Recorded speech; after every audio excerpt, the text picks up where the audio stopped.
Hello there. My name is Katie Weddle, and I am joined by Tim Quinn, the author, or should I say, editor of the new book from New Haven Publishing, Bigger Than the Beatles.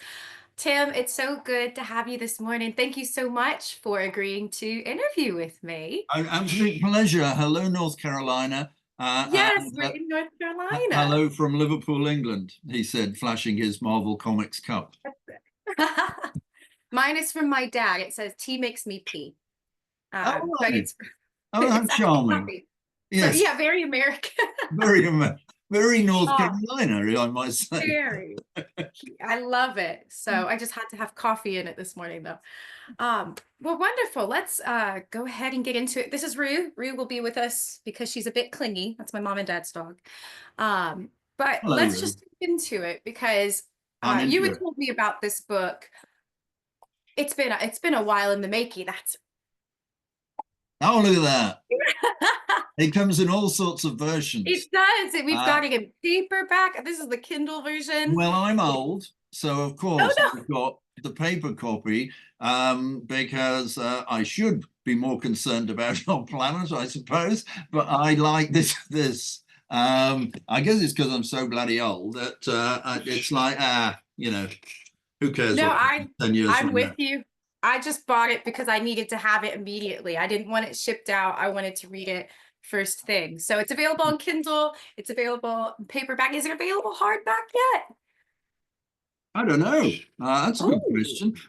It is going to be available in talking book form and all sorts of other ways. I amazing. Well, think good because so. I believe so. Yeah, but no, very easy to get. It's from New Haven Publishing, yes, but that's available wherever there's a good bookshop or Amazon or wherever you get your books. Um, wherever you get your book. just ask for Bigger Than the Beatles by Tim Quinn. Yeah, but I suppose I should. That's not much of a hard sell, is it? I should try and Well, make getting people more into it, I think the excited. title immediately is a big sell because you see the words bigger than the Beatles and it's almost sacrilegious. So you have to find out what is that about? Who's Well, bigger than the Beatles? And well, I like that you use the word sacrilegious because that's a word that has been used about me since I was a oh boy, no. since my first day when I was taken in Liverpool, age 4, to a convent school. And some of the things that the Catholic faith told me at that time made some of the people around me, teachers and so on, a little worried in case I was sacrilegious, which I don't think I am. I am about many other things, but not particularly about religion, which I feel is, whatever gets you through the night, go for it. Absolutely. And there's a lot of that. I noticed because Mike Simon, can you go sit down, please? Go. There she goes. Mike Simon as a character was super fun to get to know. And even though he is technically a fictional character, I noticed some parallels with when you were describing his growing up in his childhood versus what I think might have been. It was very personal writing. So I was just curious if these experiences about Barrel's dark secret from the candy shop or the nuns at the school, if maybe there was some personal experience that you had put into Mike Simon's character. Very much so. Yes, it's all very personal Do we know what experience. Barrel's secret is? Is this a real secret? Because I was thinking the whole book about. Ah, well, then there's a sequel for you, isn't it? Yeah, Beryl's Secret. Yeah. That was just everybody had a secret back then. I Mm, should explain. The book starts in 1957, and to try and put what the book's about in a sentence or two, it's the autobiography of a chap who was 17 in 1957, happened to be growing up in Liverpool when music exploded with skiffle and rock and roll. And he made the brilliant move of picking up a guitar and playing in a day. And we follow his life from that day all the way through the downs of attempting to make a life in showbiz, in the music industry, and the ups as success finally hits him and his band, who are called the Dream Daffodils. But we follow their career all the way through those magical periods from the 50s into the 60s, into the 70s, 80s. They appear at Live Aid, all the way through to the present day, when Mike, now in his 80s, is about to go off on what he refers to as the final death tour. Mm. And my whole reason for writing this book was because I was a kid growing up in Liverpool way back then. And I did pick up a guitar very early on. And I picked up a book. And the book was called Playing a Day. And it was by a very famous chap at the time called Bert Weedon. And I think it was a book that a lot of pop or future to be rock stars, pop stars picked up. And they had great success from the book. I have this quibble with Bert Weedon in that he did not stipulate which day it would be that I'd finally be able to play the bloody guitar. So I unfortunately did not have that talent of being able to make a guitar ring like a bell. But I loved all the people who were doing that and creating that magical period that my lifetime has been set against. And that really was the reason for doing the book. Well, that and the fact that my wife, Jane, and I, we both got into, that be her, right there. Oh, the famous Jane and I, we worked in the music business for many, many years, working with some of the biggest names out there, which was a lot of fun. And we were acting as managers and agents to these stars. And one of the nicest things about that was that every time we went out on the road with them or did a gig with them, a concert with them, after the show, there would be that beautiful time where, you know, total success. This is wonderful. We all sit down, everybody has a few drinks or whatever, and the stories would start. And these stories were fabulous and sort of knocked our socks off. And of course, being professionals, we thought, well, we can't repeat these stories anywhere. There's no way we can repeat any of these stories. But at the same time, I'm very conscious, especially the older I get, of these stories really do need to be set down because they're fantastic. They're funny, they're charming, they're rude, they're crude, they're naughty, but nice. And I thought, what better way to do it than in the pages of a book that it's supposedly fiction, but there's so much fact in this book. It did not feel like fiction, from what it's worth. Mike Simon, I felt like I had known Mike Simon as much as I had known Paul McCartney by the end of it. Oh, well, fantastic. He was quite a figure. The Dream Daffodils, Richard's character as well was hilarious. Lawrence, I'm not going to talk about what Lawrence got up to. But you know what? That was a very early jaw-dropping moment about a certain encounter with Lawrence and Thank you. Yeah. Yeah. Well, I love them all. I came to love them all, these characters, because because I've met them all, quite frankly. They're out there and they are, I suppose, a combination of various parts of people I've met, some young, some old. And it's this beautiful mix of fascinating people. And yeah, there's probably stuff in here in this book that would get it banned in certain US states. if the wrong people read it. There were some I was like, oh my, oh no. Alabama might not like this one. I suspect I'll be fine in North Carolina. But to me, it's real. And that allows one to do anything, you know, that allows, it's real. And that's what I want. I want this fictional book to have a sense of reality about it. Definitely. particularly about the pop and rock world. So if anybody out there is interested in that, particularly in that period, you know, from the 50s, when I suppose you could say modern day music really hit, Mm. with people like Lonnie Donegan and Chuck Berry and so on, all the way through to the present day. And one of the things I was fascinated about, and I've met a lot of the older guys in Yes. pop now who are in their 80s. And I'm fascinated by how they take to today, because it's a different world Mm. now out there, completely different. This is not the planet I grew up on. No. And I wanted their take on that. So I suppose that's another thing that I enjoyed about the book, putting in the aging process. Now, Mm. I hate the aging process personally because suddenly I'm old and I don't Oh, want no, to you're be. not. No, Well, you yes, I am. So there's suddenly no denying it. But I'm fascinated by it. And I'm fascinated by, you know, in here, and of course it's everybody says this, you know, of course inside I'm still 18, you know, well, quite frankly, still inside, I'm about 8 years of age myself.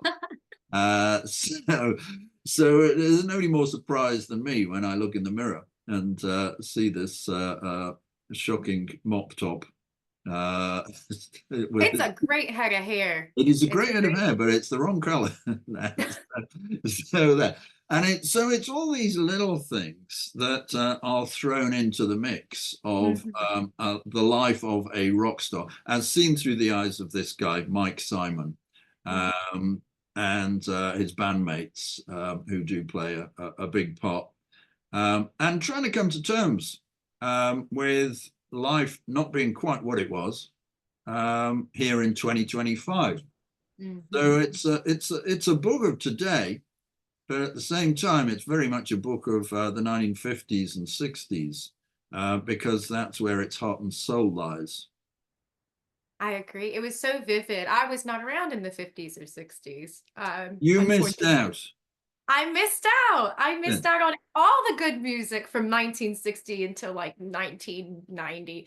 But I think what was so interesting, what you touched on with the aging, was having this band that was massive and having the Dream Daffodils and how they stood the test of time to the point where even bands in 2025 knew the music and were able to play those songs. And seeing the disdain for the way that things had changed so much. Your term phone land was great. I love he said, oh, he's very much in phone land, stuck to the phone, which I very much identify with in 2025. It feels like you go to a restaurant sitting down and everyone's on their phone. You go to a concert, and everyone's just on their phone, not Well, even watching what's yeah, happening. that's a really good point. And I'm looking at you, and I'm thinking of the many times I've seen you performing at the Cavern with that wonderful band, not the Dream Daffodils, but Carousel, um, who are absolute joy to see. And I often stand just to the stage left, and I get a great view there, looking out into the audience, because I love seeing the effect you guys have on the audience, who in many cases have come in not quite knowing what they're going to see, many of them expecting a Beatles tribute act, which is not what you are at all. And but so many of them having to view you through their phone rather than just having the experience of actually watching, and that's kind of the norm now, Mhm. which I find very peculiar. But you know, that's because I grew up way back when I suppose the best I could have done would be to draw a picture of you up on stage rather than catching this thing that, quite frankly, isn't. It's not possible to capture. No, You know, live music. I don't think you're possible to capture on film, because the actually being there in person, it's so much more.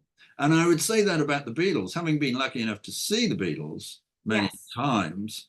And you know, and then of course for the last 60 years seen a billion film clips of them.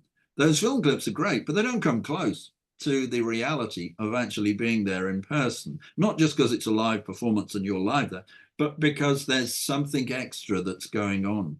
And so it is with Carousel down the Cavern every Saturday, and the joy of that. And indeed, while I've been writing the book, I was coming to the Cavern quite a lot to see you guys. And I have to say, you played a part in the writing of the book, really, because for me, what you capture is that wonderful feeling that, and anybody who's old out there, and sorry, I should stop saying that. Anybody who's young at heart, anybody You're who's only as young old at as you heart, let yourself feel. yeah, So. I know, yeah. Anybody who's around back in 65 and 66 will remember that there was a certain joy to the music, the look, the feel, the sound, the colors. It was different, completely different by 67 and 68. Still great music, but there was something so vivid and life enhancing about those 2 years, 65, 66. And you guys capture that so well. And so that there was a beauty in that. As I'm writing the book, I'm actually transported to the feel of that era, you know. So that was kind of exciting, and I wanted to capture that. But I also wanted to capture the downside. You know, there's so many downsides, because guess what? Bands are full of guys. Yeah. What's the downside to begin with? Carousel's full of guys. I get. Yeah, indeed. Yeah, you poor thing are lumbered with these three guys that you have to cope with on stage. You're wonderful, wonderful, wonderful, but there's no denying it. They're guys, and that's problematic, because I try and I wanted to get this across in the book as well. Men basically wear mutts, gloriously so in some cases. But ultimately, I think there's a term, a Liverpool term, we're fuckwits, really. And I'm not making an excuse, although I will say we can't help it. It's just how we are. We will attempt to ruin just about anything, one way or the other, especially when things are going great. And I wanted to put that into them. I mean, there is a quote that I love, and I heard this. This is an actual quote from somebody who was a huge name a while back, and Jane and I were working with this guy, and it was late at night after a show, and he was looking back on his life and his times, and he said, you know, there's one thing I regret. I regret the one night stands, all the one night stands. And we thought, oh, right, okay. And then he said, in fact, I regretted them. I always regretted them the second after ejaculation. Personally, I think that is, I mean, I remember I about fell over at that because it's so bloody true, and it captures men so perfectly. They're not all bad, but they kind of are. It was great because you can't. I feel like in this world, the premise of a rock star, the premise of these huge world bands. I'm a huge rock star fan. I grew up on 80s rock and roll music, which could arguably be worse than 1960s, 70s. Well, I don't know. Actually, they're pretty even, but that doesn't, for some reason, it doesn't translate today. And the Dream Daffodils going through that transition of how to remain, oh gosh, relevant, or how to remain like trying to get the under fives on your side, or the toddlers or the teenagers, and how there is no formula for it now. But the one thing that doesn't translate from this era of incredible music, of incredible talent, of this passion and drive is the romantic nature of it, or the Yeah. I can't say that word. It's The like chivalry, the chivalry that was, chivalry. But yeah, you didn't expect that. You don't expect that from rock stars. You expect glitz and glamour and you know, high energy and masculinity and testosterone and jumping into splits while doing guitar. You don't expect manners. But you know, that's the beauty of it. It's rock and roll. It's edgy. It's something that the world didn't see until then, and changed culture and art for the better, in my opinion. Oh, Um, well said. Well said. That yeah, I'm going to copy everything you just said. I'm going to copy out, and that should be on the back of the book, because yeah, that indeed does capture a lot of what I was attempting to put into the book too. it Um, absolutely does. yeah, I guess I see rock stars almost as pirates, you know, Mm, bucklers. They're not cut out for the normal, for reality. They're mm. part of reality, or they create their own reality. They're Much better. outlaws, There are absolutely. it's outlaws, yeah, in the nicest possible way, because Yeah. they're plunking and plonking music, uh, rather than shooting up anybody. So, well, And now, actually, like, the shooting up, Pinkertons have come in, the shooting. US government, and now it's Well, not as fun as it was when we were all outlaws. yeah, yeah, there's a charm to them. And I mean, a lot of that comes with the hair, of course, and the fact that the Beatles took that. Well, I mean, the hair was something big from Elvis on, Yes. and all young Beatles attempted to get the Elvis look first of all, and then decided to do something a bit drastically different, and go for the mop top. And while that might seem like nothing, it was huge, because certainly as a kid who was growing up at that time myself, I was being forced to go and get what was called the short back and sides every few months, just so that when I went to school, um, I wouldn't look different from the teachers who were about 80 years of age and had very little hair themselves. I can't think quite what the reason was, but I know there was uproar at my school when the Beatles hit. And this is 1963. And if you think of the Beatles in 63, their hair is incredibly short, but not if you were there in 63. It was jaw-dropping, jaw-dropping mop top, to such an extent that my school gave me a letter to take home to my parents. I was 10 at the time. And it said on it that Beatle haircuts are not allowed at St. Mary's College in Liverpool. Wow. So, I mean, of all the things they could worry about on the planet in 1963, from Kristen There. Keeler to, yeah, it was the hair that was making them very angry. So, and again, as I laugh about that now, it was so serious at the time.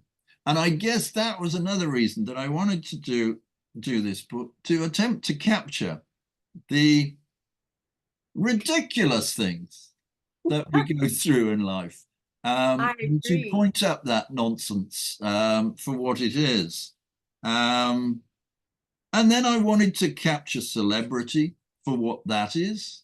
You get a lot of people saying, "Oh, celebrity." Well, celebrity today is a completely different thing, because everybody and their dog is a celebrity today. Sorry, dog. Yes. So Uh, she's literally stealing the spotlight. oh, So well, it's the not dogs. No, that's not the right phrase, because I'm a great believer that every dog is a true celebrity in the best just. possible way. Um, but many of the people that we find on our TV screens simply aren't. The term should not be used about them. Celebrity is thrown around very easily It today. is. It's that and legend. I've been called a legend way too many times myself, Yeah. and I'm Well, like, you are pretty legendary in your well, we aspect. won't go into that. Not in the true sense of the word, where You're no Paul Bunyan, but it's fine. Paul Bunyan and maybe I'm more Johnny Appleseed than I Paul would Bunyan. say Just, I like a Johnny but Appleseed. that's pushing it. But I wanted to attempt to capture the whole sort of celebrity thing through the years, um, and before celebrity. So before celebrity hits, and the struggle, when you're basically penniless as a musician. Nobody understands this. Everybody assumes, oh, I'm playing these gigs or attempting to play in the church hall here or whatever. So, oh, well, the money must be rolling in. Well, no, it's not. It's really difficult to get moving as an artist, in any capacity as an artist, or as a musician. Um, and then, of course, the beauty here is suddenly when the money comes in, suddenly it's it's huge sums. uh, which is equally bewildering as being penniless. You know, it's well, yes, success. The whole idea of success is just the way that's looked on today. I've been asked to go back to my old school. This was many years ago now, when I returned to the UK after living in America for years. I got back here, and my old school heard I was in town because there was a piece in the local newspaper about me. And they invited me to be a guest speaker at Speech Day. And I said, you must be joking. You obviously don't keep records from when I was there, because you hated me when I was a pupil there.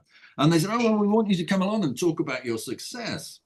And I said, oh, there's no way I'm going into a school in front of these poor kids and start talking about I've been so successful in my life. I said, because what I have been is somebody who's managed to make a living in the arts. And that has been a typical route of being up and down, up and down. So having some money, having no money, living in a garden shed. Oh, now I'm up here again. This is okay. And that's a typical way. So this seemed to bewilder the teachers at the school, but they did allow me to come and give such a talk to the students. For what it was worth to the kids who were now being lumbered with some old guy from the school coming and talking to them about goodness knows what. But success is a strange thing, you know, and as Dylan said, there's no success like failure, and failure is no success at all, which I've always loved that line. I never quite understood what the heck it meant, but it's such a cool line that it doesn't really matter. And it's, but it's 100% true, whatever it means. So, so Bob Dylan pops up in the book, as do the Beatles, of course, inevitably, as does Bob Geldof, as do many, many people from the pop Elizabeth world. Taylor. Elizabeth Taylor. Yeah, well, Elizabeth Taylor had to be in there purely because I bumped into Elizabeth Taylor once. So this is based on you with her. Well, that sort of that is taken from it in a way. I was in Shaftesbury Avenue, which is old Broadway, you know, seeing a play back in 1969, and before it started, in walked Elizabeth Taylor and Richard Burton and Elizabeth's son. I forget his name now, but he was about 15 years of age. And the three of them were the most beautiful creatures I've ever seen on the planet. Liz was truly at her most beautiful, you know, even beyond Cleopatra. And they sat directly in front of me. And it was a good show, but I think pretty much everybody in the audience was looking at, yeah, quite. They were all just, you're very conscious of that. And my main memory of that night, and she shone. I mean, she literally shone. Partly because of whatever it was that Liz Taylor was, but also because of all the jewels and diamonds and whatever that were in her hair and all over it. It was an incredible sight of true stardom, shining like the stars. And so it had an impact on me, you know, to such an extent. So I would have been about 15 at the time, 16. And the following day, I had to go out and find a poster of Liz to put on my bedroom wall. That was the impact it had. And buy her, well, buy a biography of her, which, because I didn't really know that much about it. But that did it. Just one sight. That's a power to have. That is incredible power to have. I've never seen her before, and the way that you wrote that scene specifically stuck with me was because I felt like I was in the room. I felt like her impact on you or her impact on Mike in the book was a direct impact on me. And you wrote so vivid throughout the entire book. It was so vividly written that it was like I was sitting in the room. And that's something I really appreciate about an author's ability to bring you into the story intimately. And that scene, I love Elizabeth Taylor. So when you put her in there, it's such a fun surprise for me, but it actually felt like I was in the room with Mike and his enthusiasm towards her and his breath being taken away. My breath is taken away. And that was just one part of the book that really, really stuck with me. But obviously, that's Oh. kudos to you and your memory and your ability to write us into the story. Well, it's kudos to Metaphorically and Liz. literally. It's kudos to Liz without a doubt for the impact that she had all those years ago. Yeah, and to such an extent that I still feel it to this day. But thank you. That could not have you could not have said nicer things then. That's Oh, no, wonderful. it's all truth. I All the better for being true. Yes. So, one thing I do remember that night as well was that here's this amazing shimmering beauty in front of me, but she had the dirtiest laugh I've ever heard. It was a real. I won't attempt to do it because I couldn't, but it was real dirty laugh. At it was a humorous show we were watching. It was called 40 Years On, written by Alan Bennett. yes. Alan Bennett, yeah. So another sort of key name from the 60s. And it was very funny, and her laugh sort of shook you to the core, coming from this most beautiful person. So yeah, I guess there's quite a few bits throughout the book that are pretty much factual. Well, a lot of it is factual. Certainly the feeling, the whole tone and feel of the book, and where we are today and where we were back then, is for me very important part of the book, and which I loved attempting to communicate through words. It is a book in many ways that wrote itself. Once I got going, once I got the first bit going and established that Mike Simon today, in his own words, which he says towards the start of the book, I just hate, and then there's a pause before he finishes the sentence with the word everything. Just hate everything. So that captures him today. So a great contrast to the boy teenager that he was way back in 57, which we come to pretty soon. And it's interesting, you know. Life is such a weird bowl of crap at times. I was going to say bowl of cherries. It's this combo, cherries and crap. It is truly joy and horror, I think, and I think that applies to just about anybody's life. Yeah. So yeah. So I'm delighted at your response to the book, and thank you, Kaitie, for capturing it for me. I love hearing your words because that captures it for me. It's like, yeah. So thank you so much. And for anybody listening in, if you fancy it, it's easy to get. Go online. And just yeah, I'll do that. Tim the Quinn, Beatles. Bigger Than the Beatles. And that should come up wherever, or just walk into your local bookshop and ask. You know, they'll be able to get it in. It's available globally, no matter where you are, so you can't escape. And please let me know what you think. So either write a review or just track me down. Yeah. Probably shouldn't say that these days, but there you go. I couldn't put it down. I read it all in one sitting. It is such a fun read. You won't want to escape it once you start it. I truly believe. So, Kaitie, on that, I think thank you, and good night, America. good night, Tim.